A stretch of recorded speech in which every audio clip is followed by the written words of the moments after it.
Okay, so I'm Alex Duroucher, and I'll be talking about the psychological perspective behind witnessing paranormal activity.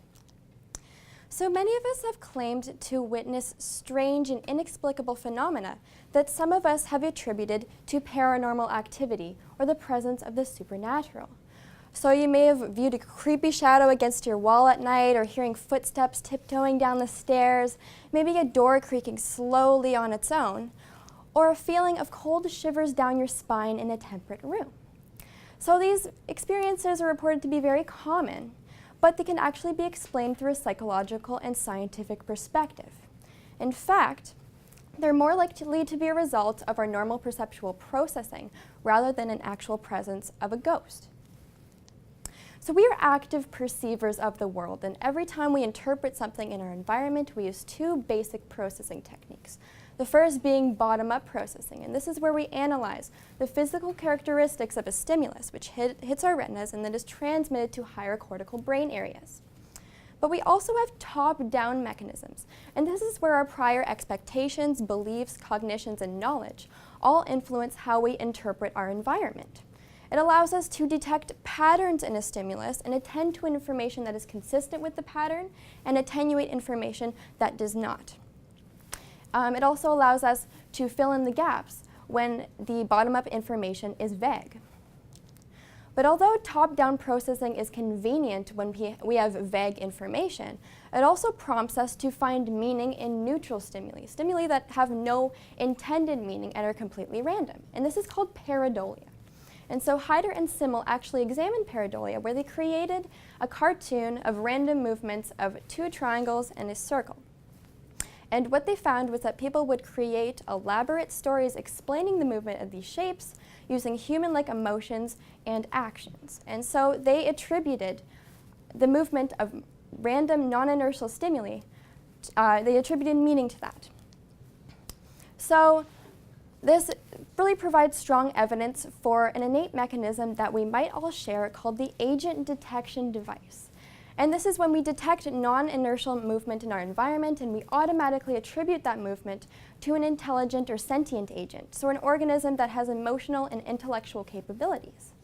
But however, our agent detection device can be hypersensitive, meaning that we can attribute an intelligent agent to movement when it's completely random and the agent doesn't actually exist. But this actually dates back to primitive times, because making assumptions about our environment can be adaptive. So for example, if you were viewing something, a non-inertial movement in your environment, and you automatically attributed that to a predator, you'd run away from a non-existent predator and you'd spend little metabolic energy. Whereas if the predator actually existed and you failed to detect it without this device, then you're more likely to die. It also allows for quick and efficient predation. But why do we assume a ghostly presence? Why not just a predator or prey if it dates back to primitive times? And this is because phenomena in our environment, if we're viewing it in the lens of an intelligent agent, it can be so bizarre that it's not consistent with any of the behaviors of known organisms. No animal that we know can make objects levitate or disappear on command. And so this is also where so we attribute this to a higher being whose powers are unbeknownst and endless to us. This is also where our top-down processing comes in again, where people who are more submerged in a paranormal culture, such as watching horror movies, their prior expectations are also influence how they interpret ambiguous environments, such as in the nighttime. But of course, not everybody believes in paranormal activity, and so there's a speculation that it's due to functional hemispheric asymmetry. And so it's believed, there's a hypothesis that we can either be left or right brain dominant. And so people who are left brain dominant are better at language, mathematics, and logical thinking, whereas people who are right brain dominant are better at facial recognition, visual imagery, and creativity.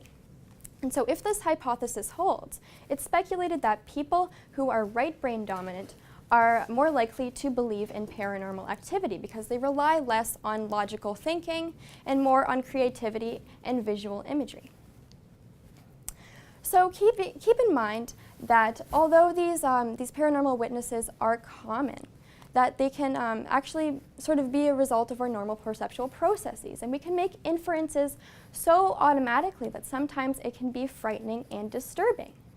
So have no fear, because our perception is not always reliable, and these inferences can be fallacious. Thank you.